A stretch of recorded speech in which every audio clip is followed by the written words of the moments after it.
Important reactions from this unit.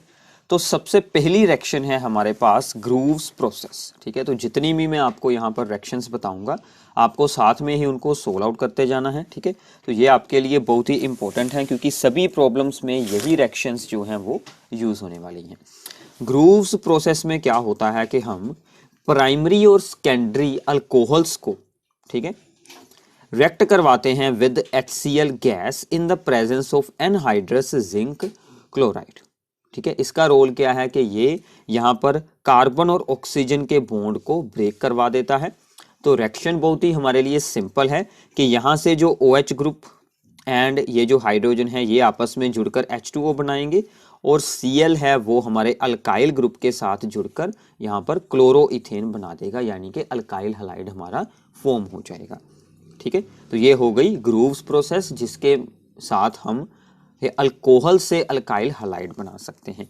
Alcohol से alkyl halides बनाने का जो सबसे अच्छा मेथड है वो हमारा यहाँ पर है, that is the reaction of alcohol with the thionyl chloride.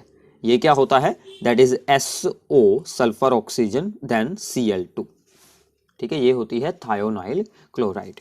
तो हम किसी भी अल्कोहल को, ये उसका जनरल फार्मूला है ROH। R का मतलब होता है कोई भी अल्काइल ग्रुप होगा, जैसे यहाँ पर हमने 2 C एटम्स वाली चेन यूज की थी, यहाँ पर आप लोग कोई भी चेन यूज कर सकते हैं। Reacting with thionyl chloride in the presence of the pyridine। ठीक है, ये एक रिएक्शन का मीडियम रहेगा, सॉल्वेंट रहेगा। सिंपल सी रिएक्शन होगी, यहाँ से अल्काइल ग्रुप के साथ एक Cl एटम जुड़ जाएगा तो RCl बनेगा। ठीक है, बाकी यहाँ से जो ऑक्सीजन आया था वो SO के साथ जुड़कर SO2 gas sulphur dioxide plus यहाँ से हाइड्रोजन और Cl आपस में जुड़कर HCl गैस बना देंगे। अब ये दोनों ही जो हमारे हैं प्रोडक्ट ये तो एस्केप हो जाएंगे because these two are the gaseous products. तो ओनली यहाँ पर हमारा अल्काइल हैलाइड ही बचेगा, इसीलिए ये मेथड सबसे ज़्यादा प्रेफर किया जाता है। ठीक है, अगर हमें अल्कोहल से अल्काइल हैलाइड बनाने हो, बिकॉज दोनों ही जो एक्स्ट्रा बने थे प्रोडक्ट वो वहाँ से खुद ब खुद ही एस्केप हो जाएंगे, तो हमारा प्योर अल्काइल हैलाइड वहाँ पर बच जाएगा। ठीक है, तो ये आपको बात याद रखनी है, this method is preferred over another methods.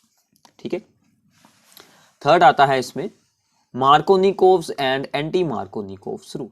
ठीक है, ये आप लोगों ने क्लास 11th में भी ज़रूर इसके बारे में रीडिंग की होगी, तो एक बार हम यहाँ पर इसे रिवाइज करते हैं। तो इसके अकॉर्डिंग क्या है, तो एक्चुअल में क्या होगा कि हम अल्कीन्स में, ये एक अल्कीन है दैट इज द प्रोपीन, हम HBr, HCl, HI वगैरह ऐड कर कर अल्काइल हैलाइड्स बनाते हैं। तो उसकी जब यहाँ पर एडिशन होती है उसके लिए एक रूल हमें बताया गया है कि जब कोई अनसिमेट्रिकल अल्कीन होगा, ठीक है, कि अनसिमेट्रिकल अल्कीन मतलब ये जो दोनों C एटम्स हैं जिनमें बना हुआ है डबल बॉन्ड, ठीक है, इसके आसपास जो है यहाँ पर तो एक C एटम है, दूसरी तरफ तो कोई भी C एटम नहीं है। इसमें जब HBr की यहाँ पर एडिशन होगी तो क्या होगा कि ये जो हाइड्रोजन है, ठीक है, ये जाएगा इनमें से एक C के पास। कौन से C के पास? जिसके पास ऑलरेडी ही ज्यादा हाइड्रोजन एटम्स है। ठीक है, इस जो हाइड्रोजन के पास, इस C एटम के पास जुड़े हैं 2 हाइड्रोजन एटम, इसके पास है ओनली 1, तो जिसके पास है ज्यादा यहाँ पर हाइड्रोजन एटम उसके पास ही ये वाला देखिए हाइड्रोजन एटम अटैच होगा। और ये जो Br है ये जाएगा दूसरे C के साथ, तो ये जाएगा यहाँ पर और ये जो हाइड्रोजन जाएगा इसके पास, तो यहाँ पर क्या बनेगा CH3, इसके साथ क्या अटैच हो चुका है Br, CHBr, और यहाँ पर एक और हाइड्रोजन CH3, ये जो यहाँ से एक बॉन्ड हो गया ब्रेक, तो ये बन गया हमारा 2 ब्रोमोप्रोपेन। ठीक है, this is very very important one. ठीक है, तो अगर हमें ये रिक्वायरमेंट हो कि हमें इस ब्रोमीन को 1 नंबर पोजीशन पर यानी कि इसके साथ जोड़ना है, तो हमें क्या करना होगा, हम इसमें ऐड कर देते हैं दैट इज द, ये इसमें हम ऐड कर सकते हैं यहाँ पर पर ऑक्साइड। ठीक है, तो यहाँ पर ये जो ऐड होती हैं पर ऑक्साइड्स ये हमारे पास होता है जैसे कि बेंजोइल, ये बेंजोइल पर ऑक्साइड ऐड की जा सकती है। इसके साथ क्या होगा कि एडिशन हमारी ऑपोजिट होगी और ये सिर्फ HBr के ही केस में हो सकता है। अगर हम HCl या फिर HI यूज कर रहे हैं तो हमारा मार्कोनिकोव रूल से अप्लाई होगा। अगर हम इसमें ऐड कर देते हैं यहाँ पर ऑक्साइड तो ये बन जाएगा एंटी मार्कोनिकोव्स रूल, या फिर हम इसे बोल सकते हैं पेरोक्साइड इफेक्ट। ठीक है, तो फिर क्या होगा, फिर ये जो हाइड्रोजन है ये जाएगा इस C के पास, और ये जो Br है ये जाएगा इस C के पास, तो हमारा बन जाएगा 1 ब्रोमोप्रोपेन। तो ये दोनों रिएक्शंस ही बहुत ही इंपॉर्टेंट है। हमने प्रोपीन को चेंज किया है इनटू द 2 ब्रोमोप्रोपेन, हमने यहाँ पर प्रोपीन को ही चेंज किया है 1 ब्रोमोप्रोपेन। तो अभी ही इन्हें साथ में ही नोट डाउन कर लें, these are the very very important one. ठीक है, तो आगे चलते हैं फोर्थ रिएक्शन की तरफ। सो नाउ यहाँ पर अब है हमारी फोर्थ रिएक्शन। तो हमारी फोर्थ रिएक्शन क्या है, that is the Finkelstein reaction, और this is a type of the halogen exchange reaction. तो ये स्पेशली यूज की जाती है टू प्रिपेयर द कि आइडो अल्कीन्स। ठीक है, किसी दूसरे अल्काइल हैलाइड से हम, जैसे कि क्लोरीन और जो ब्रोमीन वाले होंगे अल्काइल हैलाइड, वहां से हम उनकी जगह पर आयोडीन अटैच करेंगे। तो फॉर एग्जांपल हमने यहाँ पर अल्काइल हैलाइड ही यूज किया है, इसकी जगह पर X है, तो यहाँ पर X की जगह पर क्या क्या हो सकता है, Cl या फिर Br, यानी कि क्लोरो वाले या फिर ब्रोमो वाले जो हैलाइड्स, जो यहाँ पर अल्काइल हैलाइड्स होंगे, उसमें हम ऐड करेंगे सोडियम आयोडाइड। ठीक है, तो सोडियम आयोडाइड इसमें ऐड करने के पर और एसीटोन में ये हमारी रिएक्शन होगी और इसकी रिफ्लेक्सिंग की जाएगी। ठीक है, तो रिफ्लेक्सिंग एक स्पेशल प्रोसेस होती है, उसके साथ ये वाली रिएक्शन होगी। आपको सिर्फ ये याद रखना है कि ये जो अल्काइल ग्रुप के साथ जुड़ जाएगा, यहाँ से कह सकते हैं कि आयोडीन, तो आयोडीन के साथ जुड़कर यहाँ पर आइडो अल्केन्स बन जाएंगे और Na एंड X आपस में जुड़कर बना लेंगे सोडियम हैलाइड। ठीक है, तो इसकी एक एग्जाम्पल मैंने आपको बताई हुई है साथ में, तो प्लीज़ एग्जाम्पल्स को प्रैक्टिस करें। इसके नोट्स में आपको इसीलिए डायरेक्ट नहीं यहाँ पर प्रोवाइड कर रहा हूँ। प्लीज़ अभी आपके पास टाइम है तो इसको साथ में बैठकर अपने नोट्स बनाएं, प्रिपेयर करें खुद, क्योंकि रिएक्शंस हैं, अगर आप लोग इन्हें खुद सोल्व करेंगे तो ही आपको अच्छे से ये सभी आने वाली हैं। ठीक है, इससे अगली रिएक्शन है, सेम इसी में ही है, स्वार्ट्स रिएक्शन। इसको भी हम यूज करते हैं टू प्रिपेयर द फ्लोरोअल्कीन्स। ठीक है, तो फ्लोरीन वाले जितने भी कंपाउंड्स होंगे उनके लिए स्पेशल रिएक्शंस होंगी हमेशा। तो फ्लोरोअल्केन्स बनाने के लिए हम अल्काइल हैलाइड्स में ऐड करते हैं fluorinating agents like Hg2F2, that is the mercurous fluoride, या फिर हम ऐड करते हैं सिल्वर फ्लोराइड AgF। तो सिंपल सी रिएक्शन है, ये हमने यूज किया है यहाँ पर क्लोरोइथेन, इसमें हमने ऐड कर दिया है मर्क्यूरियस फ्लोराइड, तो ये फ्लोरीन Cl की जगह पर आ जाएगा और Cl इसकी जगह पर चला जाएगा, तो मर्क्यूरियस क्लोराइड बन जाएगा और ये बन गया हमारा फ्लोरोइथेन। ऐसे ही सिमिलरली आप लोग यहाँ पर AgF यूज कर जो हैलोजन का यहाँ पर एक्सचेंज यहाँ पर हो सकता है। ठीक है, तो सिंपल सी रिएक्शंस हैं, बट इन्हें याद रखना ही सिर्फ हमारे लिए मुश्किल होता है, याद हो जाती हैं इजीली अगर आप लोग साथ में सोल्व कर लेंगे तो। ठीक है, इसके बाद है बोरोडिन हंसटिकर रिएक्शन और द सिंपली हंसटिकर रिएक्शन। ठीक है, इसमें भी हमारे अल्काइल हैलाइड्स ही फॉर्म होने वाले हैं। इसमें हमें क्या यूज करना है, silver salts of the acids. ठीक है, silver salts of the carboxylic acids react with the bromine in the presence of the CCl4 and decomposing to form the alkyl halides. तो हमने यहाँ पर एक सिल्वर साल्ट ऑफ एसिड, आप लोगों को याद होगा कि जो एसिड्स होते हैं वो कुछ ऐसे होते हैं, इनका जो हाइड्रोजन की जगह पर हमने क्या यूज कर लिया है, दैट इज द सिल्वर, इसलिए ये बन गया silver salt of the acid. तो इसमें हमने ऐड की है bromine in the presence of the CCl4, तो ये जो CH3 है इसके साथ एक Br अटैच होकर बनाएगा ब्रोमोमीथेन, ये जो CO2 गैस बनकर बाहर निकलेगी और Ag के साथ दूसरा जो ब्रोमीन है वो यहाँ पर AgBr बना लेगा। ठीक है, तो ये थी हमारी 6th रिएक्शन।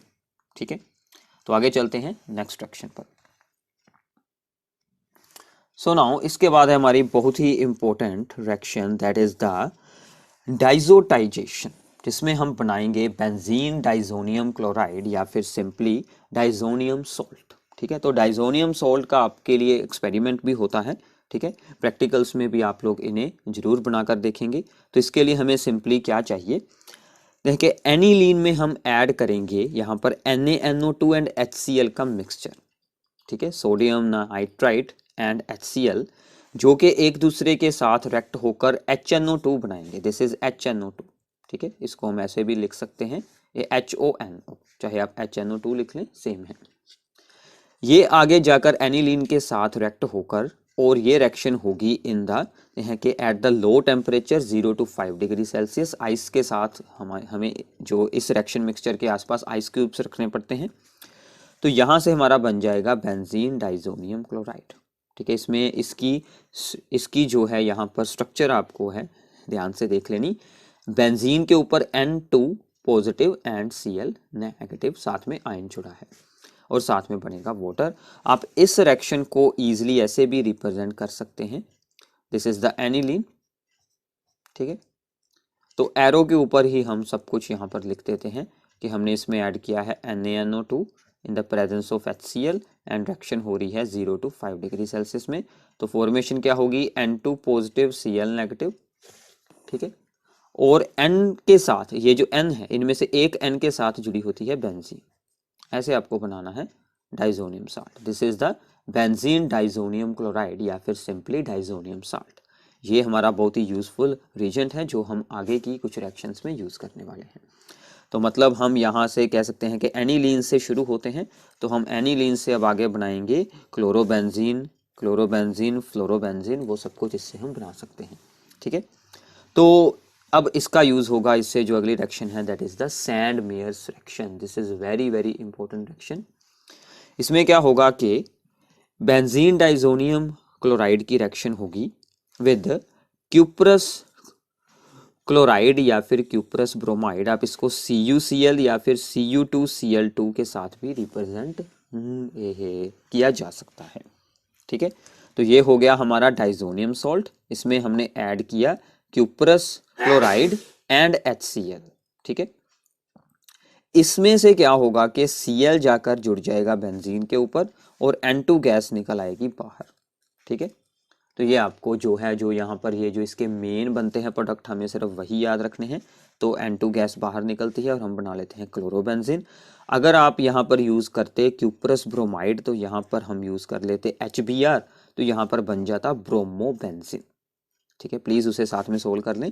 ठीक है, यहाँ पर Br, यहाँ पर Br और यहाँ पर Br। ठीक है, ये वाला Cl का यहाँ पर कुछ भी बाय प्रोडक्ट बन जाएगा, वो हम यहाँ पर बिल्कुल नहीं मेंशन कर रहे। ठीक है, तो आपको सिर्फ अपने मेन प्रोडक्ट्स पर ही ध्यान देना है।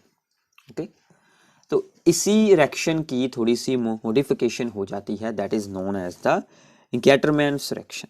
इसमें क्या होगा कि डाइजोनियम सॉल्ट है, क्यूप्रस क्लोराइड की जगह पर हम यूज करेंगे कॉपर का, यहाँ पर कॉपर पाउडर, और साथ में हैलोजन एसिड। अगर आपको यहाँ पर HCl यूज करेंगे तो बन जाएगा क्लोरोबेंजीन, HBr यूज करेंगे तो बन जाएगा ब्रोमोबेंजीन। बाकी रिएक्शन सिमिलर है।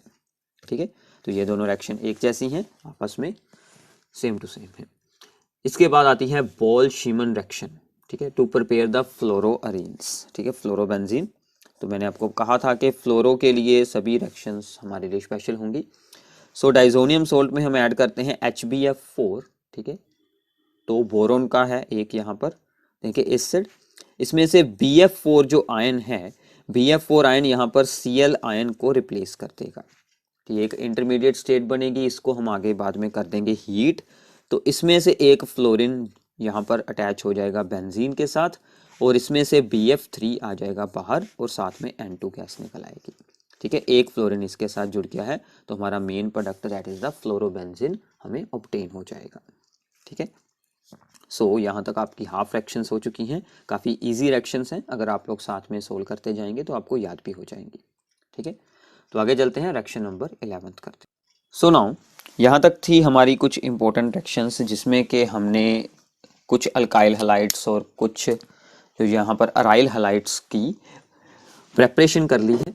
ठीक है, अब आती हैं इनकी कुछ और इंपॉर्टेंट रिएक्शन, जिनमें कि सबसे इंपॉर्टेंट है न्यूक्लियोफिलिक सब्स्टिट्यूशन रिएक्शंस। ठीक है, तो जैसे कि हमारे पास एक स्पेशल रिएक्शन है that is known as the Mendius reaction. ठीक है, तो मेंडीज रिएक्शन में क्या होता है कि हम सबसे पहले जो हमारे अल्काइल हैलाइड्स हैं, जैसे कि यहाँ पर हमने एग्जांपल दी है ब्रोमोइथेन की, इसकी रिएक्शन होती है विद द KCN। तो KCN के पास होता है CN ion, that is the cyanide. ये एक एविडेंट न्यूक्लियोफाइल है, ये C से भी अटैक हो सकता है और N से भी हो सकता है, बट ये C से ही अटैक होता है हमेशा, क्योंकि C के साथ जो बॉन्ड बनेगा वो वाला स्ट्रॉन्ग बॉन्ड बनेगा। अगर हमें N के साथ अटैक है करवाना तो हम AgCN ऐड कर देंगे, यानी कि आइसोसाइनाइड्स फिर बन जाएंगे, बट इस रिएक्शन में हम इसे ही यूज कर रहे हैं KCN को। तो CN आयन Br को रिप्लेस करेगा तो यहाँ पर बन जाएगा इथाइल साइनाइड। इसकी हम रिडक्शन करवाएंगे विद सोडियम एंड अल्कोहल, ठीक है, सोडियम इन इथाइल अल्कोहल। ये रिडक्शन के लिए यूज किया जाएगा। 2 हाइड्रोजन इसके पास, 2 हाइड्रोजन इसके पास जाएंगे, यहाँ पर जो बॉन्ड्स थे 2 बॉन्ड ब्रेक हो जाएंगे, 1 बॉन्ड यहाँ पर बच जाएगा, तो यहाँ पर CH2 एंड NH2 ये चीज बन जाएगी, this is the N propyl amine. तो इस रिएक्शन को हम चेन का साइज इंक्रीज करने के लिए, चेन की असेंडिंग करने के लिए भी यूज करते हैं, ठीक है। मेंडीज रिएक्शन काफी इंपॉर्टेंट है, ये आपकी अमाइंस में भी यूज होने वाली है, ठीक है। तो आगे चलते हैं, 2 मैकेनिज्म्स हैं, ठीक है, तो ये आपके मैकेनिज्म्स में भी आ जाएगा और आपकी रिएक्शंस में भी हो जाएगा। तो न्यूक्लियोफिलिक सब्स्टिट्यूशन, जैसे कि ये था एक न्यूक्लियोफाइल जिसने यहाँ पर अटैक किया था, इनकी सब्स्टिट्यूशन के 2 मैकेनिज्म्स हैं। तो सबसे पहला मैकेनिज्म है SN2 मैकेनिज्म। तो SN2 यानी कि सब्स्टिट्यूशन न्यूक्लियोफिलिक बाइमोलिक्यूलर। इसमें क्या होता है कि रेट ऑफ रिएक्शन दोनों रिएक्टेंट्स की ही कॉन्सेंट्रेशन पर डिपेंड करता है। तो मान लीजिए ये रिएक्शन है कि ब्रोमोमीथेन रिएक्ट कर रहा है with the nucleophile OH negative ion, ये अटैक करेगा, Br को यहाँ से बाहर निकाल देगा और ये बन जाएगी मीथेनॉल, अल्कोहल बन जाएगी। तो इस रिएक्शन का रेट हमें ये देखने को मिलता है, rate of reaction is equals to rate constant into the concentration of alkyl halide and the concentration of the OH ion, ठीक है। तो अब इस रिएक्शन का मैकेनिज्म क्या रहने वाला है। अब इस रिएक्शन का अगर आप लोग यहाँ से ऑर्डर सोल्व करते हैं तो इसका ऑर्डर मिल जाएगा 2, क्योंकि एक पावर इसकी है और एक पावर इसकी है, दोनों को ऐड कर देंगे, ऑर्डर इसका 2 है, इसीलिए हम इसे बोलते हैं बाइमोलिक्यूलर रिएक्शन। अब ये रहा इस रिएक्शन का मैकेनिज्म। तो ये सिर्फ एक स्टेप में ही हो जाती है रिएक्शन। तो क्या होगा कि अब यहाँ पर ये जो हाइड्रोक्सल आयन था, यानी कि न्यूक्लियोफाइल था हमारा, ये इस CH3Br के C पर अटैक करेगा, ठीक है। ये वाला हाइड्रोजन जो कि यहाँ पर सॉलिड वेज के साथ दिखाया गया है, ये होता है यहाँ पर प्लेन ऑफ द पेपर के आउटवर्ड, यानी कि ऐसे होगा यहाँ से, ठीक है। और ये वाला जो दूसरा है, ये वाला यहाँ पर इनवर्ड होगा, उस तरफ होगा। जब यहाँ पर अटैक हुआ, ठीक है, तो फिर OH ने अपना बॉन्ड C के साथ फॉर्म करना शुरू कर लिया और Br का बॉन्ड ब्रेक होना शुरू हो गया। तो हमने दोनों तरफ ही डॉट्स में बॉन्ड को रिप्रेजेंट किया है और हमने चार्ज जो है उसको भी पार्शियली यहाँ पर डिस्ट्रीब्यूट कर दिया है। तो ये जो अब यहाँ पर हाइड्रोजन्स हैं, अब यहाँ पर OH इसके साथ अपना बॉन्ड बना लेगा कंप्लीट, ठीक है, और ये जो यहाँ से Br है वो यहाँ से बाहर निकल जाएगा। और ये जो दोनों हाइड्रोजन्स थे, ठीक है, जो कि सबसे पहले इस तरफ थे, वो अपनी डायरेक्शंस भी चेंज कर लेंगे, वो दूसरी तरफ इन्वर्ट हो जाएंगे, ठीक है। तो ये वाला यहाँ पर है सॉलिड वेज और ये वाला बन जाएगा यहाँ पर डैश्ड वेज, ये वाला तो जा, ठीक है, जो पहले इस तरफ था वो अब इस तरफ हो गया है, तो इसलिए इसमें होती है इन्वर्जन ऑफ द कॉन्फ़िगरेशन, ठीक है। और इसमें जो सबसे इंपॉर्टेंट बात आप लोगों को पूछी जाती है वो है रिएक्टिविटी का पर देखिए ऑर्डर। डिफरेंट अल्काइल हैलाइड्स की रिएक्टिविटी का ऑर्डर क्या है SN2 में, कि जो मिथाइल हैलाइड्स होंगे उनकी रिएक्टिविटी सबसे ज़्यादा होगी, फिर आएंगे सभी के सभी प्राइमरी, फिर सेकेंडरी, फिर आएंगे थर्ड डिग्री। रीज़न क्या है, स्टेरिक हिंड्रेंस, ठीक है। स्टेरिक हिंड्रेंस का मतलब क्या है कि जो मिथाइल हैलाइड्स हैं उन पर अटैक होना बहुत ही हमारे लिए ईजी होता है, क्योंकि आसपास कोई भी बल्कि ग्रुप्स नहीं प्रेजेंट होते। प्राइमरी हो, सेकेंडरी हो, जैसे अब यहाँ पर 2 जुड़ चुके हैं CH3 ग्रुप, अब यहाँ पर एक और CH3 ग्रुप है। अब ये जो C एटम है इसके आसपास रश हो चुका है बहुत सारा, ठीक है ना, बल्कि ग्रुप्स आ गए हैं, इसलिए इस पर न्यूक्लियोफाइल का डायरेक्ट अटैक होना काफ़ी मुश्किल हो जाता है। इसको हम बोलते हैं स्टेरिकली हिंड्रेड हो चुका है ये, ठीक है। तो ये ऑर्डर्स के बारे में मैं आपको आगे भी बताने वाला हूँ, वहाँ पर आपको अच्छे से इनके बारे में जो है विद एग्जाम्पल्स एक्सप्लेन करेंगे, ठीक है। तो इसके बाद आता है SN1 मैकेनिज्म। सो नाउ इसके बाद है अब हमारे पास यहाँ पर SN1 मैकेनिज्म, जिसके कि हम बोलेंगे सब्स्टिट्यूशन न्यूक्लियोफिलिक यूनिमोलिक्यूलर। इसमें रेट ऑफ रिएक्शन ओनली सिर्फ अल्काइल हैलाइड पर ही डिपेंड करेगा, और यहाँ पर हमने एग्जांपल ली है टर्ट ब्यूटाइल ब्रोमाइड की। इस पर जब न्यूक्लियोफाइल यानी कि यहाँ पर OH आयन इसके साथ रिएक्ट करेगा तो यहाँ पर OH जुड़ जाएगा और यहाँ से Br बाहर निकलेगा, ठीक है। इसका हम मैकेनिज्म देखते हैं। ये रिएक्शन 2 स्टेप्स में होती है, और सबसे पहले स्टेप में क्या होगा कि ये जो हमारा था टर्ट ब्यूटाइल ब्रोमाइड, इसमें से ये जो Br है वो एज ए आयन बाहर निकलेगा और यहाँ पर C पर बन जाएगा पॉजिटिव चार्ज, यानी कि यहाँ पर क्या बनेगा, कार्बोकटायन। ठीक है, तो यहाँ पर सबसे पहले स्टेप में बन चुका है कार्बोकटायन और ये स्टेप है स्लो, इसीलिए रेट हमारा सिर्फ इसी पर ही डिपेंड कर रहा था। फिर इस जो अटायन के साथ हमारा OH आयन जाकर जुड़ जाएगा और यहाँ से अल्कोहल बन जाएगी। अब देखिए कि ये जो फॉर्म हो रहा है दैट इज द कार्बोकटायन। तो हमारे पास जो होते हैं 3rd डिग्री कार्बोकटायन वो सबसे ज़्यादा स्टेबल होते हैं, इसलिए इसमें जो ऑर्डर ऑफ रिएक्टिविटी रहेगा कि 3rd डिग्री सबसे ज़्यादा रिएक्टिव होंगे, 2nd डिग्री उससे लो होंगे, 1 डिग्री उससे लो, और जो मिथाइल वाले होंगे यानी कि 1C वाले वो सबसे लो। तो SN1 और SN2 में रिएक्टिविटी का ऑर्डर एक दूसरे के रिवर्स है, ये आप लोगों ने अच्छे से याद रखना है, इसी पर बेस्ड आपको प्रॉब्लम एग्जाम में पूछी जाती है।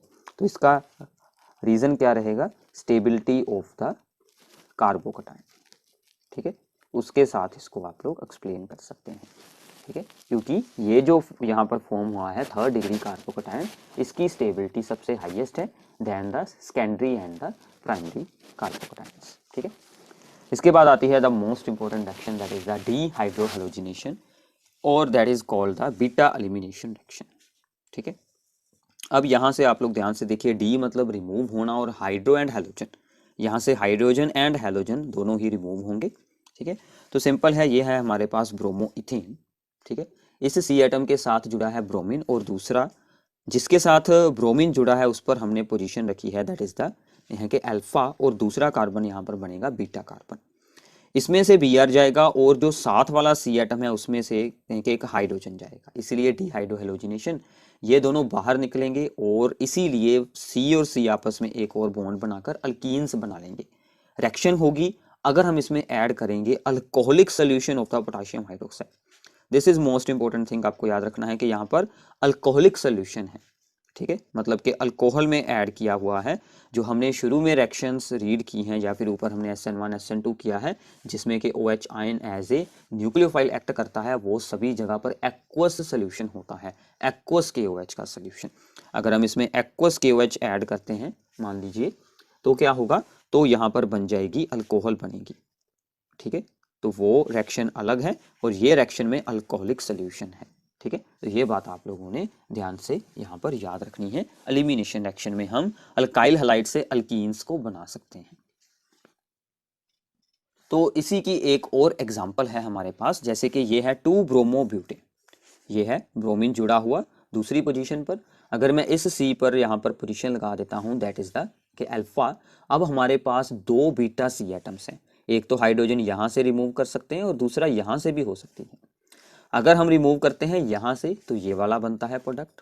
ठीक है, जब यहाँ से रिमूव की, अगर हम यहाँ से रिमूव करते हैं तो ये वाला प्रोडक्ट बनता है। ठीक है, तो अल्कीन यहाँ पर फॉर्म हो रहा है।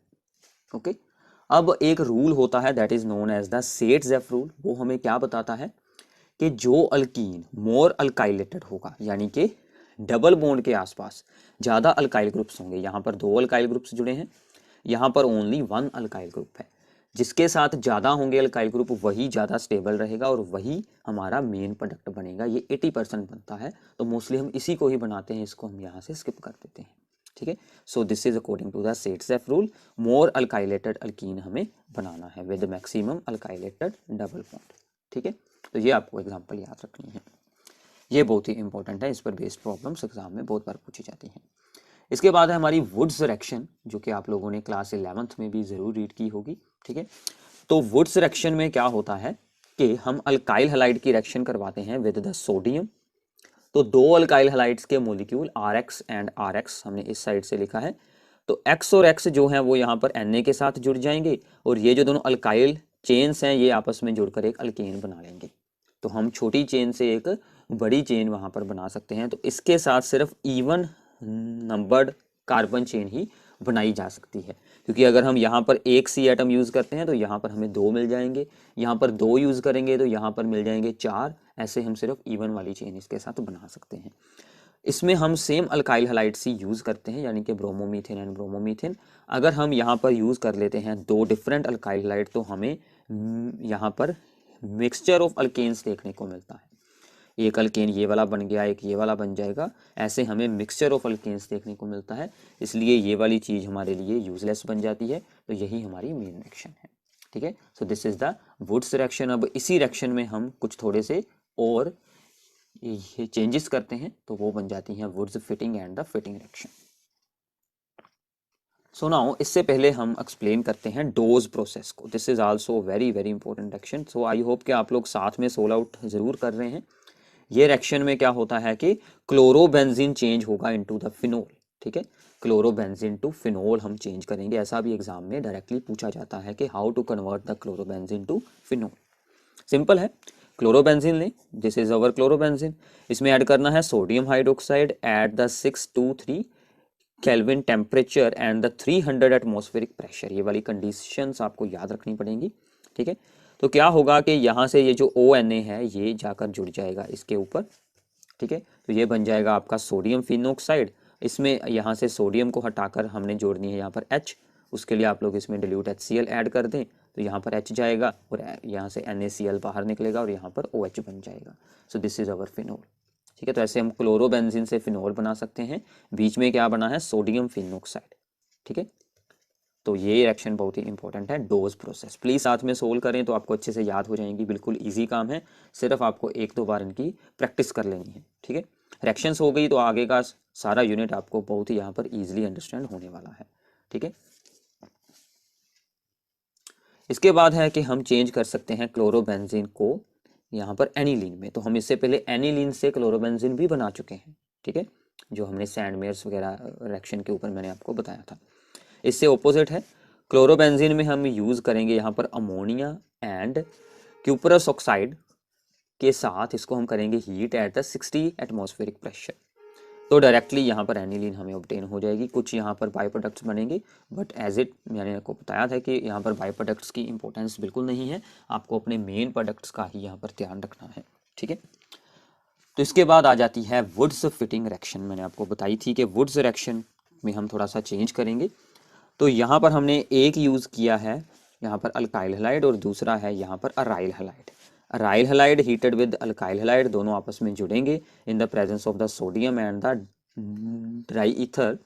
सोडियम यहाँ से भी Cl को और यहाँ से भी Cl को अपने साथ जोड़ लेगा, ये बेंजीन के ऊपर जाकर जुड़ जाएगा सीधा CH3, तो ये हमारा बन जाएगा टोलुइन, ठीक है, और साथ में 2NaCl बन जाएगा। So this is the Wurtz और साथ में है फिटिंग रिएक्शन। एक इसी में ही आ जाती है फिटिंग रिएक्शन, ठीक है, जिसमें कि दोनों साइड पर ही क्लोरोबेंजीन रहने वाला है, ओके। सो नाउ ये है अब यहाँ पर हमारी फिटिंग रिएक्शन, दोनों साइड पर ही क्या रहेगा, क्लोरोबेंजीन। बाकी सब कुछ सेम है, सोडियम यूज करेंगे इन द ड्राई ईथर, दोनों बेंजीन रिंग्स आपस में जाकर जुड़ जाएंगी और ये बन जाएगा डाईफिनाइल, या फिर हम इसे बोल सकते हैं बाईफिनाइल, ठीक है।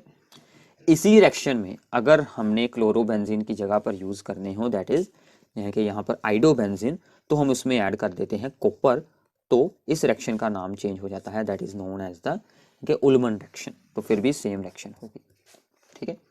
अब इसमें आती है हमारी last 2 reactions, that is very very important, Friedel craft reaction. सबसे पहली है Friedel craft alkylation, alkyl group जुड़ेगा, तो अल्काइल ग्रुप यानी कि CH3 हो गया या फिर C2H5 हो गया, ऐसा हम कोई भी अल्काइल ग्रुप क्लोरोबेंजीन के साथ जोड़ने वाले हैं। तो ये रही क्लोरोबेंजीन, इसके साथ हमने यूज किया है chloromethane in the presence of the anhydrous aluminium chloride, क्योंकि इस रिएक्शन में होगी इलेक्ट्रोफिलिक सब्स्टिट्यूशन। इसका क्या होगा काम, ये बनाएगा इलेक्ट्रोफाइल को जनरेट करेगा, this is the halogen carrier और this is the Lewis acid, ठीक है। तो ये यहाँ से CH3 पॉजिटिव का एक इलेक्ट्रोफाइल बनाएगा जो इस रिंग में जाकर ऑर्थो एंड पैरा पोजीशंस पर जुड़ जाएगा। यहीं पर क्यों जुड़ता है, इन सभी के रीजनिंग प्रॉब्लम्स आपको इसी वीडियो में आगे मिलने वाले हैं, ठीक है, तो वो आपने ज़रूर सुनने हैं। तो ये बन गया ऑर्थोक्लोरोटोलुइन या फिर पैराक्लोरोटोलुइन, ठीक है। इसी में दूसरी रिएक्शन हमें मिलती है फ्रीडल क्राफ्ट असाइलेशन। तो इसमें हम जोड़ते हैं असाइल ग्रुप को। तो ये असाइल क्या होता है, CH3C डबल बॉन्ड O या फिर CH3CO, इसे हम बोलते हैं अस्टाइल ग्रुप या फिर असाइल ग्रुप। इसको जोड़ने के लिए हम यूज करते हैं यहाँ पर एसिड क्लोराइड्स या फिर एस्टाइल क्लोराइड या फिर असाइल क्लोराइड, CH3COCl। ये जो CH3CO है ये जाकर यहाँ पर ortho and the para position पर जुड़ जाएगा, तो ये बन जाएगा 2 क्लोरो एसिटोफिनोन, 2 नंबर पर है क्लोरो, और जब ये ग्रुप लगा है इसको हम बोलते हैं एसिटोफिनोन या फिर 4 क्लोरो एसिटोफिनोन। ठीक है, तो ये थी आपके लिए important reactions from this chapter. तो इन सभी की आपको प्रैक्टिस करनी है, इसके आगे के सभी टॉपिक्स भी आपको अच्छे से सुनने हैं और उनकी अच्छे से आप लोगों को अंडरस्टैंडिंग करनी है। सो नाउ इंपॉर्टेंट रिएक्शंस के बाद अब हमारा यहाँ पर स्टार्ट हो रहा है ऑर्डर्स ऑफ द रिएक्टिविटी। ठीक है, एंड यहाँ पर orders of the boiling point, melting point, सभी ऑर्डर्स जो भी इस यूनिट में से इंपॉर्टेंट है वो आपके यहाँ पर होने वाले हैं। ठीक है, तो प्लीज़ नोट्स बनाएं, नोट्स बनाएंगे तो आपको अच्छे से आएगा। ठीक है, फिर ही आपको इन वीडियोस को देखने का अच्छे से फायदा होने वाला है। प्लीज़ नोट्स अपने अपने ज़रूर बनाने हैं। ठीक है, तो सबसे पहला है कि हेलोअरीन्स आर लेस रिएक्टिव देन हेलोअल्कीन्स। ठीक है, या फिर आपको क्या पूछ सकते हैं कि chlorobenzene is less reactive than the cyclohexyl chloride, या फिर कोई भी और अल्काइल हैलाइड हो सकता है जिसमें बेंजीन ना हो। ठीक है, बेंजीन के साथ डायरेक्टली हैलोजन ना जुड़ा हो। Toward the nucleophilic substitution reaction. ठीक है, हमने इससे पहले रीड आउट किया था कि न्यूक्लियोफिलिक सब्स्टिट्यूशन रिएक्शंस होती हैं इनमें। अब देखिए कि जो यहाँ पर हेलोअरीन्स होते हैं, अगर ये आपको आता है फॉर द 1 मार्क्स तो आपको सिंपली ये एक्सप्लेन करना है। अगर 2 मार्क्स आते हैं तो आपको रेजोनेंस भी बनानी पड़ेगी साथ में। ठीक है, तो यहाँ पर हमें क्या आंसर बताना है, सिंपल सा आंसर है। इसके 2-3 डिफरेंट रीजंस बन सकते हैं। तो सबसे पहला रीजन क्या है कि कार्बन और Cl का बॉन्ड में पार्शियल डबल बॉन्ड कैरेक्टर आ जाता है ड्यू टू द रेजोनेंस, जिसके कारण के इस बॉन्ड को ब्रेक करवा पाना बहुत ही डिफिकल्ट होता है, इसलिए ये सब कुछ होता है, इसलिए उसकी रिएक्टिविटी लो हो जाती है। तो सिंपल क्या है, this bond acquires the partial double bond character. यहाँ पर आप लोग देख सकते हैं रेजोनेंस में, तो प्लीज़ इसकी रेजोनेंस आप लोगों को खुद बनानी है। ठीक है, वीडियो को स्टॉप करें, ये वाला जो लोन पेयर है ये वाला यहाँ पर अटैक करेगा और ये वाला इस पर आ जाएगा, ये वाला इलेक्ट्रॉन पेयर, बाद में ये पूरा चार्ज हमें रिंग में ही यहाँ पर डीलोकलाइज है शो करवा देना। ठीक है, तो इसका जो दूसरा रीजन है वो भी एग्जाम में बहुत बार ही पूछा गया है, वो ये है कि जो यहाँ पर sp2 हाइब्रिडाइज्ड सी एटम होता है हेलोअरीन्स में। ठीक है, ये जो हेलोअरीन्स का यहाँ पर सी एटम है इसकी हाइब्रिडाइजेशन स्टेट होती है sp2। अगर कोई अल्काइल हैलाइड है उसका जो सी एटम है उसकी हाइब्रिडाइजेशन स्टेट होती है sp3। तो sp2 में ज़्यादा s बिहेवियर होता है, तो मोर s करेक्टर होने के साथ उसकी इलेक्ट्रोनेगेटिविटी हाई होती है। तो सिंपल सी बात में अगर हम यहाँ पर बताएं कि ये सी एटम sp2 हाइब्रिडाइज्ड होने के साथ मोर इलेक्ट्रोनेगेटिव बन जाता है, जिसके कारण के ये जो बॉन्ड है ये शॉर्ट भी हो जाता है और ये हो जाता है लेस पोलर, इसलिए इसको ब्रेक करवा पाना मुश्किल होता है। ठीक है, ये 2 रीजंस आप लोगों ने याद रखने हैं। आपको ये भी पूछ सकते हैं कि why CX bond is shorter, उसका रीजन भी सेम रहेगा कि sp2 hybridised and more electronegative. या फिर आपको ये भी पूछ सकते हैं कि why this bond is less polar, उसका रीजन भी सेम रहेगा। तो ये सभी चीज़ें एक दूसरे के साथ जुड़ी हुई हैं। ठीक है, तो इसी में एक चीज़ आप लोगों को और पूछ सकते हैं, वो क्या आएगा, यहाँ पर है statement, chlorine is electron withdrawing group yet it is ortho and para directing in the electrophilic substitution. हम यहाँ से इसको ऑब्जर्व करते हैं, रेजोनेंस इफेक्ट में ऑर्थो ये होती है ऑर्थो पोजीशन, ये होती है यहाँ पर ये पैरा पोजीशन। ऑर्थो और पैरा पोजीशंस पर इलेक्ट्रॉन्स की डेंसिटी इंक्रीज हुई है। ठीक है, ये ऑर्थो ये बन गई आपकी ये para position. Ortho and para position पर इलेक्ट्रॉन्स की डेंसिटी इंक्रीज हुई है, इसीलिए वो ऑर्थो एंड पैरा डायरेक्टिंग होता है। तो आप लोग रेजोनेंस बनाकर दिखाएंगे, अगर आपको ये चीज़ पेपर में पूछी जाती है तो ये वाली रेजोनेंस आपने बनानी है। तो इसी एक प्रॉब्लम में आपके 3-4 डिफरेंट रीजनिंग प्रॉब्लम्स के आंसर आप लोगों को मिल जाएंगे। तो प्लीज़ अच्छे से सुनना है, नोट डाउन करना है, नोट डाउन होगा तो ही अच्छे मार्क्स आएंगे, अच्छे से अंडरस्टैंडिंग होगी, ऑर्गेनिक है तो 1-2 बार अगर आप लोगों की प्रैक्टिस होगी तो ही ये अच्छे से आपको आने वाली है। ठीक है, आगे चलते हैं। सो नाउ इसके बाद ये है कि हमने अभी रीड किया है कि क्लोरोबेंजीन की reactivity towards the nucleophilic substitution reaction low होती है अगर इसके साथ कोई इलेक्ट्रॉन विदड्रॉइंग ग्रुप जैसे कि NO2 CN या फिर COO के H ग्रुप, ऐसे कोई group ortho and para position पर आकर अटैच हो जाते हैं तो इसकी रिएक्टिविटी इंक्रीज हो जाएगी। ठीक है, जैसे कि यहाँ पर ये था क्लोरोबेंजीन, इस पर हमने क्या किया कि यहाँ पर NO2 ग्रुप को ज्वाइन कर दिया एट द पैरा पोजीशन, इसलिए इसकी रिएक्टिविटी यहाँ पर इंक्रीज हो जाएगी। ठीक है, तो ये बात आप लोगों को याद रखनी है। इसका रीज़न मैं आप लोगों को आगे जाकर बताता हूँ, उसके लिए हमें रेजोनेंस बनानी पड़ती है। ठीक है, पहले आप लोगों को ये वाला कहते हैं कि यहाँ पर ऑर्डर याद रखना है कि अगर ये NO2 यहाँ पर जुड़ा हो या फिर यहाँ पर भी जुड़ा हो, इन दोनों में से किसी भी एक पोजीशन पर, तो भी उसकी रिएक्टिविटी इंक्रीज ही होगी देन द क्लोरोबेंजीन।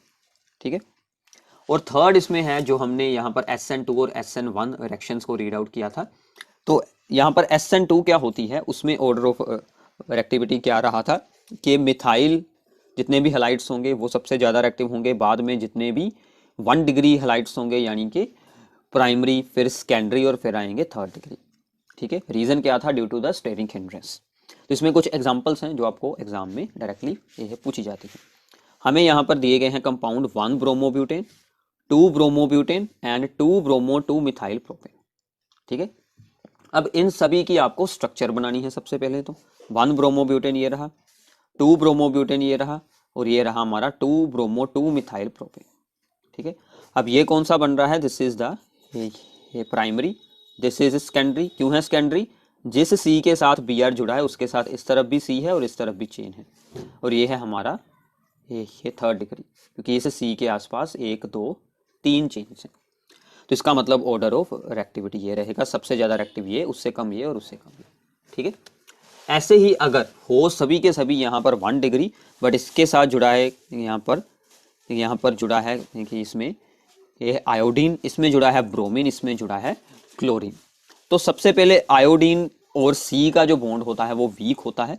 ठीक है, so iodine is a good leaving group, तो वो सबसे पहले बाहर निकल जाएगा। तो इसलिए इसकी रिएक्टिविटी सबसे हाई है, उससे कम इसकी है और उससे कम अगर Cl जुड़ा हो, क्योंकि उसका बॉन्ड स्ट्रॉन्ग बनेगा। ठीक है, तो एक और इसमें कुछ यूनिक सी एग्जांपल है ये वाली। अब इसका रिएक्टिविटी का ऑर्डर इससे होगा यहाँ पर हायर है, तो ये भी क्या है 1 डिग्री है, क्योंकि इस सी को अगर हम देखेंगे इसके साथ आगे ओनली ये सभी एक ही चेन लगी है, और ये भी है 1 डिग्री। बट ये जो सी है इससे जो इससे कहते हैं कि आगे वाला सी एटम है वो भी क्या है 1 डिग्री ही है, बट यहाँ पर इससे जो आगे वाला सी है वो क्या है 2 डिग्री है। तो मतलब यहाँ पर स्टेरिक हिंड्रेंस हो जाएगी, इसलिए इसकी रिएक्टिविटी लो है। हमें तो स्टेरिक हिंड्रेंस को ही देखना है। ठीक है, ओके है, तो आगे चलते हैं 4th प्रॉब्लम। इसमें ही decreasing orders of the SN1, तो SN1 जस्ट इसके ही कह सकते हैं कि ऑपोजिट हो जाएगा। 3rd डिग्री सबसे ज्यादा रिएक्टिव, 2 डिग्री उससे कम एंड 1 डिग्री, और फिर आएंगे मिथाइल हैलाइड्स। तो इसमें ये कुछ एग्जांपल्स हैं। अब इसको अगर हम हैं देखते, इसके इस तरफ भी कोई चेन है, इस तरफ भी है, इस तरफ भी है, तो ये बन गया 3rd डिग्री।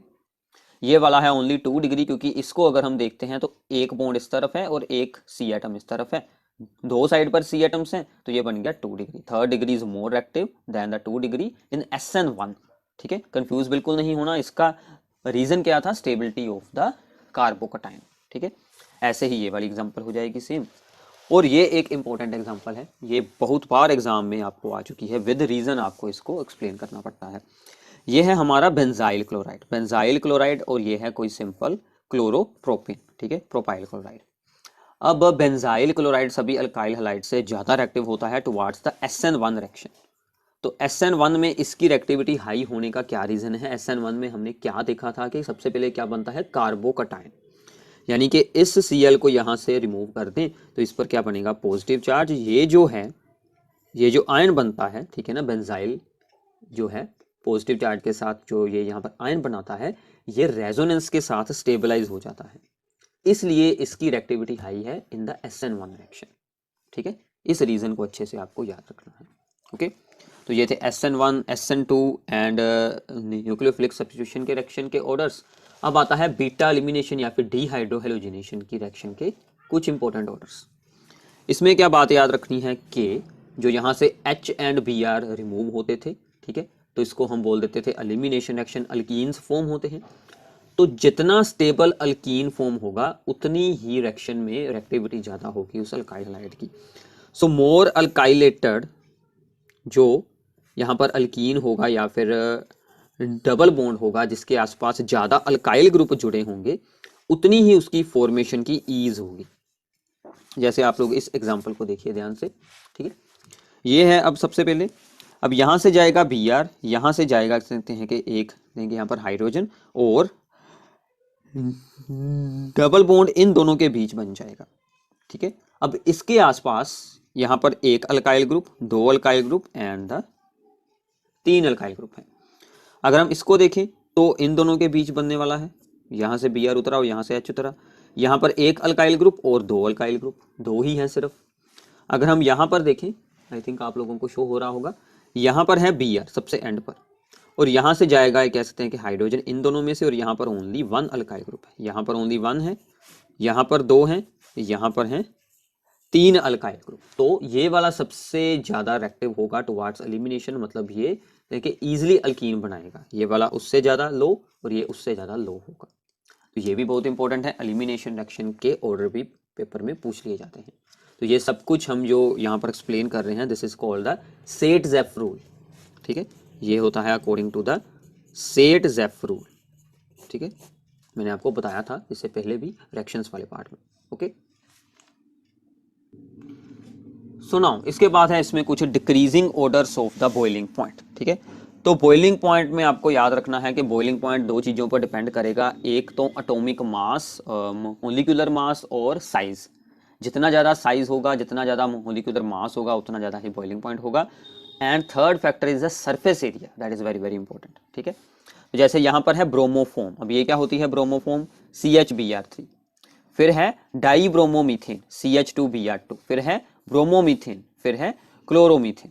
तो अब देखिए Cl का मास Br से लो होता है, इसलिए बॉइलिंग पॉइंट लो। अब यहाँ पर हाइड्रोजन की जगह पर एक और Br यानी कि दो Br लगे हैं, और ज़्यादा हो गया मास तो और ज़्यादा बॉइलिंग पॉइंट, एक Br और लगा दिया तो और ज़्यादा हो जाएगा बॉइलिंग पॉइंट। ठीक है, अब ऐसे ही यहाँ पर है, चार कार्बन वाली चेन है और एक कार्बन हमने यहाँ से चेन से रिमूव कर दिया है, चेन को छोटा कर दिया है, तो इसका बॉइलिंग पॉइंट हाई होगा, इसका लो होगा। अब इसमें भी same number of C atom है, बट यहाँ पर Cl जो है वो यहाँ पर आ गया है दूसरी पोजीशन पर, मतलब इस चेन में क्या हुई है, ब्रांचिंग हो गई है। यहाँ पर थी स्ट्रेट, यहाँ पर क्या हो चुकी है, branching. So this has the less surface area, so this is called the 2-chloropropane has lower boiling point than the 1-chloropropane because of the less surface area due to branching। ठीक है, और same ही हम यहाँ पर apply है कर रहे concept, यहाँ पर भी 4 कार्बन है, यहाँ पर भी 4 कार्बन है और यहाँ पर भी 4 कार्बन है, बट यहाँ पर ब्रांचिंग हुई है ज़्यादा। ठीक है, अगर ब्रांचिंग हुई हो तो फिर मॉलिक्यूल की शेप स्फेरिकल बननी शुरू हो जाती है, जिसके कारण कि इसका बॉइलिंग पॉइंट लो होगा, इसका और हाई होगा, इसका होगा सबसे ज़्यादा हाई, क्योंकि ये बिल्कुल स्ट्रेट चेन है। ठीक है, सो boiling point decreases with the surface area, अगर डिक्रीज कर देंगे तो। ये बहुत ही इंपॉर्टेंट है, ये वाली एग्जाम्पल जरूर याद रखनी है। इन सभी के हमें यहाँ पर बताए गए हैं common names. This is called N butyl bromide, this is isobutyl bromide, this is the tert butyl bromide यानी कि third degree, secondary and the 1 degree. ठीक है, primary, secondary and the tertiary compounds. Okay, एक है यहाँ पर और रीजन, वो है कि यहाँ पर para dichlorobenzene has higher melting point than the ortho and meta के आइसोमर्स, यानी कि अगर हमने दो Cl जोड़े हुए हैं बेंजीन के साथ, कौन सी पोजीशन पर है, ये कहते हैं कि यहाँ पर पैरा पोजीशन पर, तो क्या होगा कि इसका मेल्टिंग पॉइंट हाई होगा। मेल्टिंग पॉइंट में सबसे पहले चीज क्या बनी होगी, सॉलिड बनी होगी। ठीक है, तो सॉलिड में क्या होगा, इसकी स्ट्रक्चर है सिमेट्रिकल। ठीक है, सिमेट्रिकल यानी कि आमने सामने पोजीशन पर Cl जुड़े हैं, जिसके कारण कि इसकी क्लोज पैकिंग इजीली हो जाती है, जिसके कारण इसका मेल्टिंग पॉइंट हाई रहता है then its ortho and meta isomers. तो ये थे इंपॉर्टेंट ऑर्डर्स। ठीक है, इसके बाद हम एक्सप्लेन करने वाले हैं इंपॉर्टेंट रीजनिंग क्वेश्चंस। ठीक है, so now important reasoning problems में सबसे पहली प्रॉब्लम जो मैंने आपको इससे पहले ही बताया था कि presence of NO2 group at the ortho और the para position increases the reactivity of haloarenes toward the nucleophilic substitution reaction. ये हमें एक्सप्लेन करना है कि अगर ortho and meta position, ortho and para position पर इलेक्ट्रॉन विदड्रॉइंग ग्रुप जैसे कि NO2 आकर जुड़ जाए क्लोरोबेंजीन के साथ, तो उसकी रिएक्टिविटी इंक्रीज हो जाती है। रीजन क्या है इसका, अब इसमें भी सेम है कॉन्सेप्ट। अगर आपको आता है ये वाली प्रॉब्लम फॉर द 1 या फिर 2 मार्क्स में, तो आप सिंपली सिर्फ रिटन में एक्सप्लेन कर दें। अगर आपको स्पेशल साथ में बताया है कि आपको रेजोनेंस बनानी है, तो आपको बनानी पड़ेगी। ठीक है, सिंपल है, तो प्लीज़ रेजोनेंस की प्रैक्टिस ज़रूर करें, बिकॉज सैम्पल पेपर में ऐसी प्रॉब्लम्स आपको ऑलरेडी आ चुकी हैं जिसमें रेजोनेंस भी आपको उसकी पूछी गई है, ठीक है, तो उसको भी आप लोगों ने सोल्व करना है। This is very very important problem. तो अब क्या है कि जब NO2 जैसा कोई इलेक्ट्रॉन विदड्रॉइंग ग्रुप आकर जुड़ जाता है ऑर्थो या फिर पैरा पोजीशन पर, वो क्या करता है, this withdraws the electron density from the benzene ring. वो बेंजीन रिंग से इलेक्ट्रॉन्स की डेंसिटी को अपनी ओर अट्रैक्ट करता है, जो कि इलेक्ट्रोफाइल के अटैक को क्या कर देती है, उसको यहाँ पर इजी बना देती है। एंड यहाँ पर उस सी एटम पर जिसके साथ NO2 जुड़ा होता है उस पर भी नेगेटिव चार्ज आता है, जिसको कि वो NO2 ग्रुप बाद में ये स्टेबलाइज कर देता है, ठीक है, इसलिए इसकी रिएक्टिविटी इंक्रीज होती है। अब आप लोग इसकी रेजोनेंस को यहाँ पर ध्यान से ऑब्जर्व करें, उससे आपको रीजन अच्छे से अंडरस्टैंड हो जाएगा, ठीक है। सो नाउ इसमें क्या है कि ये है हमारा ऑर्थो पोजीशन पर जुड़ा हुआ NO2 ग्रुप, ये है हमारी क्लोरोबेंजीन, ठीक है। अब इस पर एक न्यूक्लियोफाइल OH आकर अटैक करेगा, वो जाएगा इसी सी एटम के ऊपर जहां पर Cl जुड़ा है, यहां पर लग गया। अब ये बॉन्ड यहां से ब्रेक हो जाएगा और इलेक्ट्रॉन्स का पेयर ऑर्थो वाले सी एटम के ऊपर ही रुक जाएगा। अब यहां पर N जुड़ा है तो N इस नेगेटिव चार्ज को अपनी ओर अट्रैक्ट करेगा, जिसके साथ के इस रेजोनेंस को जो यहाँ पर देखिए इंटरमीडिएट फॉर्म हो रहा है इसको वो स्टेबलाइज कर देगा, ठीक है। इसका मतलब ये वाला इलेक्ट्रॉन पेयर यहाँ पर N के साथ भी शेयर हो जाएगा और ऑक्सीजन का बॉन्ड हम ब्रेक करवाकर इलेक्ट्रॉन को यहाँ पर पहुंचा देंगे, ठीक है। अब फिर से ये वाला यहाँ पर अटैक करेगा और ये वाले इलेक्ट्रॉन पेयर आ जाएंगे इस तरफ और ये वाला ब्रेक होकर इस तरफ आ जाएगा, ठीक है। अब फिर ये यहाँ पर अटैक करेगा और इलेक्ट्रॉन का चार्ज यहाँ पर बनेगा। ये आपकी 4 डिफरेंट स्ट्रक्चर्स बन रही हैं, जिसमें कि जिस पर हमने स्टार लगाया है ये वो वाली स्ट्रक्चर है, जिसमें कि नेगेटिव चार्ज उसी सी एटम पर है जिसके साथ N जुड़ा हुआ है। यही इसकी रिएक्टिविटी यानी कि इसकी स्टेबिलिटी को इंक्रीज करता है, ठीक है। तो ये इसका था यहाँ पर हाइब्रिड, तो एंड में इसमें से ये जो Cl आयन है वो रिमूव हो जाएगा, तो यहाँ पर OH अटैच हो जाएगा, ठीक है। तो प्लीज इस रेजोनेंस को बनाएं, ठीक है। रेजोनेंस को आप लोगों को बनाना अब यहाँ पर सीखना ही पड़ेगा। 2 रेजोनेंस स्ट्रक्चर्स आ चुकी हैं और ऐसी सेम टू सेम ही आपको ऑर्थो की जगह पर एक ये कह सकते हैं कि पैरा पोजीशन या फिर मेटा पोजीशन में भी पूछी जा सकती है। मेटा पोजीशन में क्या होगा कि हम NO2 को यहाँ पर यूज करेंगे और इस सी एटम पर ये नेगेटिव चार्ज रुकेगा ही नहीं, ठीक है। अगर ऑर्थो पर है, एक ये कह सकते हैं कि पैरा पर है, वहां पर रुकने वाला है, दूसरी पोजीशंस पर ये बिल्कुल नहीं रुकेगा चार्ज। तो इसीलिए ऑर्थो और पैरा पोजीशंस पर ही रिएक्टिविटी इंक्रीज होती है, ठीक है। तो आगे चलते हैं सेकंड प्रॉब्लम।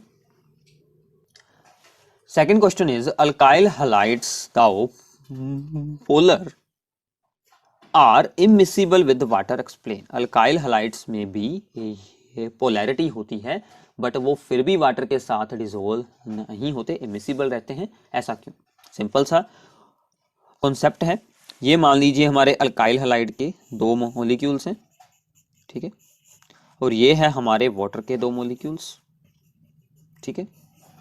अब इन दोनों में कोई अट्रैक्शन होगी, ठीक है, और इनमें भी आपस में अट्रैक्शन होगी, तो ये इनकी हैं यहाँ पर ओल्ड अट्रैक्टिव फोर्सेस। अब अगर इन दोनों ने एक दूसरे में इंटरमिक्स होना है तो इनको आपस में कोई अट्रैक्टिव फोर्स है यहाँ पर बनानी पड़ेगी, बट ये जो न्यू अट्रैक्टिव फोर्स बनती है ये बहुत ही वीक बनती है, ये वीक होती है, इसमें से लो अमाउंट ऑफ एनर्जी रिलीज होता है, इसलिए ये जो यहाँ पर ऑलरेडी फॉर्म हुए थे, कह सकते हैं कि हाइड्रोजन बॉन्ड्स और या फिर इन दोनों में अट्रैक्शन, उनको ब्रेक नहीं करवा सकती, ठीक है। तो इसका मतलब कि जो न्यू अट्रैक्शंस हैं वो यहाँ पर वीक बनेंगी, जो कि ओल्ड अट्रैक्शंस को ब्रेक नहीं करवा पाती, इसलिए ये दोनों एक दूसरे में नहीं डिसोल्व होते, ठीक है। ये इसका सिंपल सा रीजन है यहाँ पर, ओके। तो आगे है third problem, Grignard reagent should be prepared under the anhydrous conditions by, क्योंकि ग्रिग्नार्ड रीजन किसी भी प्रोटॉन के सोर्स जैसे कि वाटर, अल्कोहल वगैरह या फिर एसिड्स वगैरह के साथ रिएक्ट होकर अल्केन बना लेता है। इसका ये जो R ग्रुप होता है ये वाटर में से हाइड्रोजन अपने साथ जोड़कर यानी हाइड्रोकार्बन्स बना लेता है, इसलिए यानी कि उसकी रिएक्शन हो जाती है, ठीक है। फोर्थ है dipole movement of the chlorobenzene is lower than that of the cyclohexyl chloride. ये मैंने आपको बताया था कि क्लोरोबेंजीन में क्या होता है कि सी एटम की जो हाइब्रिडाइजेशन स्टेट होती है sp2, जिसके कारण के CCl बॉन्ड की पोलैरिटी लो हो जाती है, जिसके कारण कि उसकी डाइपोल मोमेंट भी लो हो जाएगी। इसका रीज़न सेम है जो हमने ऑलरेडी ही एक्सप्लेन किया हुआ है, ठीक है। तो ये है यहाँ पर sp2 हाइब्रिडाइज्ड, तो इसकी इलेक्ट्रॉन नेगेटिविटी हाई होगी, जिसके कारण के CCl बॉन्ड क्या बन जाएगा, less polar, so therefore the less dipole moment. तो साइक्लोहेक्साइल क्लोराइड में होती है sp3, उसकी इलेक्ट्रोनेगेटिविटी लो होती है, तो वहां पर पोलैरिटी हाई होगी, तो डाइपोल मोमेंट भी हाई रहेगी। Dipole moment is directly proportional to the polarity of the bond, ये बात आप लोगों को याद रखनी है, ठीक है। तो इसके बाद अब हम स्टार्ट करेंगे कुछ स्टीरियोकेमिस्ट्री की इंपॉर्टेंट टर्म्स, ठीक है। सो नाउ अब हम इसमें स्टार्ट करने वाले हैं सम इम्पोर्टेंट स्टीरियोकेमिस्ट्री की टर्म्स, ठीक है। तो स्टीरियोकेमिस्ट्री में से बहुत सारी प्रॉब्लम्स पूछी जाती हैं, सिंपल होता है काम। तो सबसे पहले आपको याद रखना है कि वो सभी सब्सटेंसेस जो कि plane of the polarized light को रोटेट करते हैं, that are called the optically active substances. तो यहाँ पर दो टाइप की रोटेशंस होती हैं, राइट को और या फिर लेफ्ट को। राइट वालों को हम बोल देते हैं डेक्स्ट्रो रोटेटरी, लेफ्ट वालों को हम बोल देते हैं लेवो रोटेटरी, या फिर इनको पॉजिटिव एंड नेगेटिव साइन के साथ रिप्रेजेंट करते हैं। और यही दोनों जो होते हैं ये बन जाते हैं optical isomers of the given substance, कि इनकी सिर्फ रोटेशन की डायरेक्शन ही डिफरेंट होती है, ठीक है। तो जितने भी ऑप्टिकली एक्टिव सब्सटेंसेस होते हैं वो सभी कौन से मॉलिक्यूल्स होते हैं, that are the chiral molecules, ठीक है। तो इनमें क्या होगा, ये कौन से मॉलिक्यूल्स हैं, वो सभी मॉलिक्यूल्स जो कि अपनी मिरर इमेज पर नॉन सुपर इम्पोजेबल हों। जैसे कि हमारे दोनों यहाँ पर हैंड्स होते हैं, वो एक दूसरे की मिरर इमेजेस तो होते हैं बट एक दूसरे के ऊपर सुपर इम्पोज बिल्कुल नहीं हो पाते। ऐसे ही ये सभी मॉलिक्यूल्स होते हैं जो अपनी मिरर इमेज पर सुपर इम्पोजेबल नहीं होते, वो सभी बन जाते हैं कायरल मॉलिक्यूल्स। और इन सभी में शो होती है ऑप्टिकल एक्टिविटी। और इनके लिए हमें क्या याद रखना है कि इन सभी मॉलिक्यूल्स में ऐसा एक सी एटम होगा जिसके साथ के एटलीस्ट 4 डिफरेंट ग्रुप्स जुड़े होंगे। एटलीस्ट ऐसा एक सी एटम होगा जिसके साथ के चारों ग्रुप यहाँ पर हैं कि डिफरेंट हों, तो वो हमारा बन जाता है कायरल सी एटम। और इसे हम बोल सकते हैं स्टीरियोजेनिक सेंटर। इसको हम स्टार लगाकर रिप्रेजेंट कर सकते हैं, जैसे कि ये है ब्यूटेन टू ऑल। अब ये वाला जो सी एटम है, इसकी इस साइड पर जुड़ा है C2H5 यानी कि CH2CH3। इसको एज ए होल देखेंगे तो C2H5। एक साइड पर OH है, एक साइड पर CH3 है, एक साइड पर हाइड्रोजन है, चारों ही यहाँ पर डिफरेंट ग्रुप हैं। सो ये क्या शो करेगा, this is a optically active substance. और जितने भी ऑप्टिकली एक्टिव सब्सटेंस हैं उनमें ये वाली सभी प्रॉपर्टीज देखने को मिलेंगी, और उनमें कोई भी प्लेन ऑफ सिमेट्री भी बिल्कुल नहीं होगा। प्लेन ऑफ सिमेट्री का मतलब क्या है कि हम इस मॉलिक्यूल के दो पार्ट्स, दोनों सेम पार्ट्स बिल्कुल नहीं बना सकते। जैसे कि अगर हम इसको यहाँ से हाफ करते हैं तो यहाँ पर एक तरफ CH3 बच जाता है और दूसरी तरफ C2H5 है, तो दोनों जो इसके हाफ बनेंगे वो दोनों डिफरेंट होंगे, ठीक है। तो ये कुछ आपको बातें ऑप्टिकली एक्टिव सब्सटेंसेस के बारे में याद रखनी है। तो इसके बारे में मैं आपको कुछ और बताता हूँ जो इम्पोर्टेंट टर्म्स हैं। सो नाउ इसके बाद इसमें आते हैं कि हमारे पास होते हैं यहाँ पर इनेंशियोमर्स। तो इनेंशियोमर्स क्या हैं, वो स्टीरियो आइसोमर्स यानी कि ऑप्टिकल आइसोमर्स जो कि एक दूसरे की non super imposable mirror images हों। यानी कि उन दोनों सब्सटेंसेस में क्या रिलेशन होगा, वो दोनों एक दूसरे की मिरर इमेजेस होंगी बट नॉन सुपर इम्पोजेबल होंगी, एक दूसरे के ऊपर सुपर इम्पोज बिल्कुल नहीं हो सकती होंगी, जैसे मैंने आपको कहें कि हैंड्स वाली एग्जांपल के साथ बताया था, ठीक है। तो ये जो इनेंशियोमर्स होते हैं इनकी सभी प्रॉपर्टीज एक जैसी होती हैं, रिएक्शंस भी और सभी की सभी इनकी फिजिकल प्रॉपर्टीज भी, ठीक है।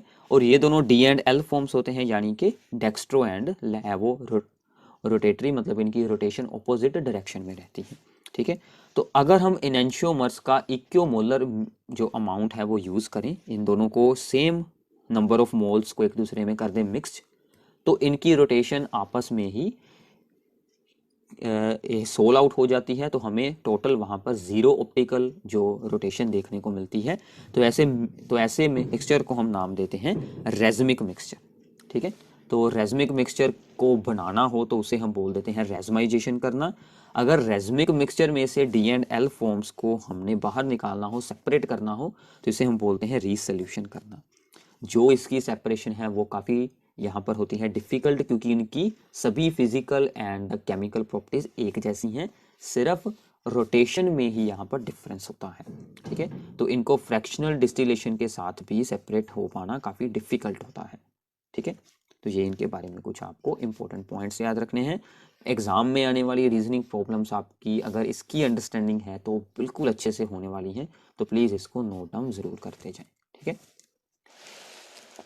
तो फिर आता है एक इम्पोर्टेंट यहाँ पर एक्सपेक्ट है इसका, ठीक है, स्टीरियो केमिस्ट्री का, कि जब भी SN1 रिएक्शन होती है, मैंने आपको बताई है SN1 रिएक्शन, ठीक है, किसी भी ऑप्टिकली एक्टिव सब्सटेंस की, ये भी ध्यान रखना है ऑप्टिकली एक्टिव होना चाहिए कंपाउंड, यानी कि ये जो C एटम है इसके साथ सभी ग्रुप्स यहाँ पर होने चाहिए, अलग अलग जुड़े होने चाहिए। तो इसमें रेजमिक मिक्सचर बनता है, SN1 रिएक्शन रेजमिक मिक्सचर बनाती है, SN1 रेजमिक मिक्सचर बनाती है, ये आपको अच्छे से रट लेना है। क्योंकि क्या होता है कि यहाँ पर जो बना होता है कार्बोकटायन, उस पर न्यूक्लियोफाइल दोनों साइड से अटैक कर कर हाफ हाफ 50-50% दोनों टाइप की forms, D and L forms यहाँ पर बना देता है। तो दोनों की ऑप्टिकली एक्टिव जो रोटेशन होती है वो ओवरऑल हमें 0 मिल जाती है, तो वो रेजमिक मिक्सचर बन जाता है। इसी तरह अगर हम SN2 रिएक्शंस में देखते हैं तो वहाँ पर इन्वर्जन होती है, वो मैंने आपको वहाँ पर पहले ही बता दिया था कि जो ग्रुप इस तरफ हैं वो बाद में इस तरफ आ जाएंगे, ठीक है। जो यहाँ पर इस तरफ ऊपर को थे वो इस तरफ हो चुके हैं, यहाँ पर इन्वर्जन जो पहले इस तरफ होंगे वो बाद में इस तरफ ऐसे ओपन होंगे, ठीक है। यहाँ से ऐसे ओपन हो रहे थे, अब यहाँ पर इस तरफ ओपन होंगे, तो ये यहाँ पर इन्वर्जन हो जाती है। तो SN2 में इन्वर्जन होती है, SN1 में रेजमिक मिक्सचर बनता है। These are the very very important things to remember, ठीक है। अब जैसे कि ये एक हमारे लिए एग्जांपल है, इनमें से कौन सा सब्सटेंस ऑप्टिकली एक्टिव है, ध्यान से देखिए। यहाँ पर ये जो C एटम है इसके साथ इस तरफ तो ये वाली पूरी चेन है, बट यहाँ पर ओनली OH है, तो 2 बॉन्ड्स तो हो गए, बाकी के 2 इसके साथ क्या होंगे, यहाँ पर हाइड्रोजन्स होंगे, ठीक है, वो हमने रिप्रेजेंट नहीं किए, तो 2 हाइड्रोजन्स होंगे, ये दोनों सेम होंगे, सो this is not optically active. अगर हम इसको देखें, इसका एक बॉन्ड इस तरफ है, सिर्फ एक कार्बन है, और इस तरफ ये वाली पूरी चेन है, एक तरफ OH है, तो एक ही बॉन्ड बचा, एक हाइड्रोजन है, तो यहाँ पर 4 की 4 चीज़ें अलग है, so this is optically active. तो ऐसे आपको इसको ये ऑब्जर्व करना है कि कौन सा सब्सटेंस ऑप्टिकली एक्टिव है और कौन सा नहीं है, ठीक है। तो इसके बाद आती है एक इम्पोर्टेंट चीज़ है इसमें जो मैं आपको बताना चाहता हूँ, जो कि एग्जाम में बहुत बारी आपको पूछी गई है। डिस्टिंक्शन है एक, ठीक है, सिर्फ एक ही है इस चैप्टर में, तो आगे वाले चैप्टर्स में और भी बहुत सारी होती हैं, between the chlorobenzene and the benzyl chloride, या फिर कोई भी आपका यहाँ पर अराइल हैलाइड हो और सिंपल अल्काइल हैलाइड हो, उनमें अगर आपको डिस्टिंक्शन हो करनी तो हमें क्या करना है, उनकी रिएक्शन करवानी है विद द सिल्वर नाइट्रेट। तो सिल्वर नाइट्रेट के साथ अराइल हैलाइड्स बिल्कुल नहीं रिएक्ट होंगे, बट ये जो होते हैं बेंजाइल क्लोराइड या फिर कोई भी और अल्काइल हैलाइड, वो रिएक्ट होकर हमें वहाँ पर वाइट प्रेसिपिटेट बना देगा। तो ऐसे आप इसकी डिस्टिंक्शन भी शो की जा सकती है, ठीक है। तो ये थे कुछ स्टीरियोकेमिस्ट्री के इंपॉर्टेंट एस्पेक्ट्स, ठीक है।